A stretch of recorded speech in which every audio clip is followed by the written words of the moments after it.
gentlemen, thank you. This is my first overseas ministerial visit, and I'm delighted to be here today as the UK's Economic Secretary to the Treasury. And you might be asking, what is the UK's Economic Secretary to the Treasury?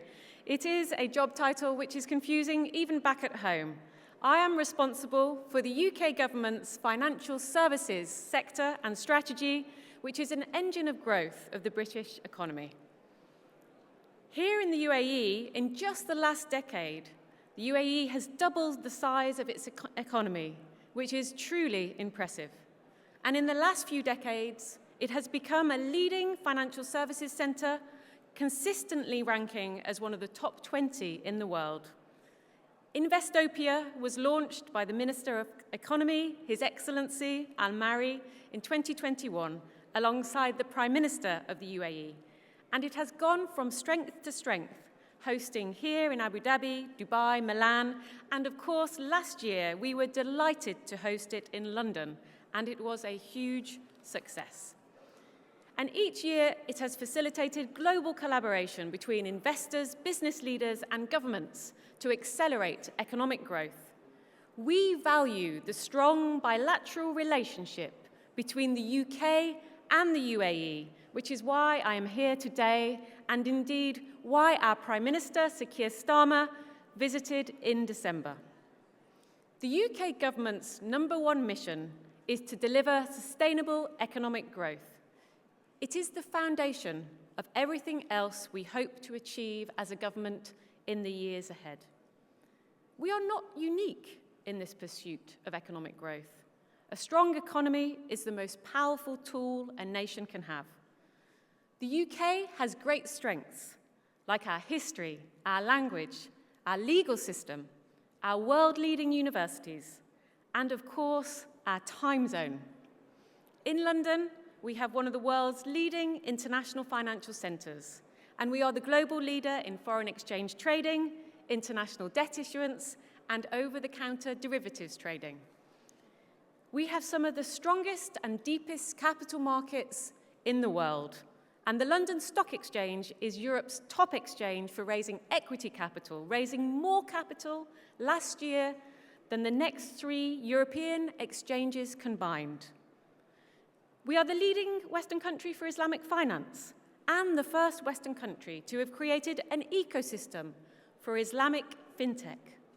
We have a business-friendly regulatory environment, and were recently named the second most attractive global destination for international investment, according to PwC's annual Global CEO Survey. But we know we must go further and faster to win business and to achieve growth, and indeed, to attract more investment. The opportunities in the UK are huge. The UK's financial system holds over £25 trillion of assets and contributes more than £200 billion to the UK economy every year. The UK's Chancellor of the Exchequer, Rachel Reeves, has been clear that financial services is central to the UK's economic vision. It's one of our largest and most productive sectors, accounting for 9% of our economic output.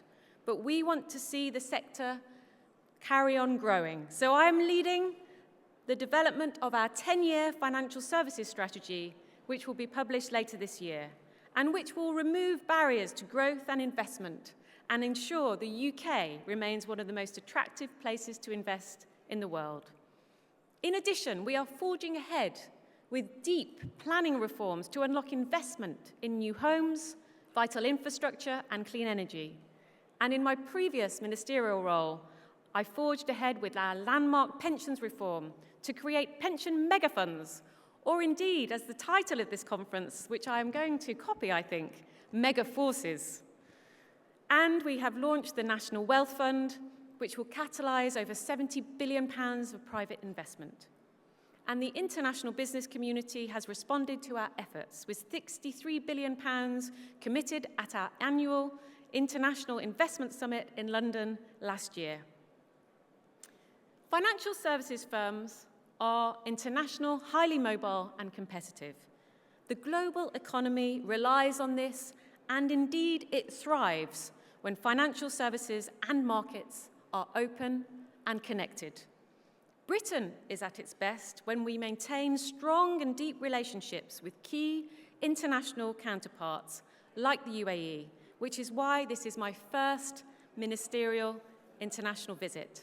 Our two countries have enormous potential, leading the way in areas like AI, fintech, and advanced manufacturing. From my discussions and over the last few days here with His Highness Sheikh Maktoum, the Minister for Finance, and His Excellency, the Minister of the Economy, I know that we have shared ambitions to grow our economies, and we have a shared commitment to deepening our financial services relationship, which is key to delivering investment and growth in both of our markets. Total bilateral trade in goods and services between the UK and the UAE in 2024 exceeded £25 billion. This is an incredibly exciting time for the financial services sector and for investment between the UK and the UAE. I look forward to working together to harness our megaforces and our economies. I look forward to engaging with all of you and would like to say a special thanks in particular to the Minister for the Economy, His Excellency Bintou Kalmari, for inviting me to speak at this fantastic event. Thank you.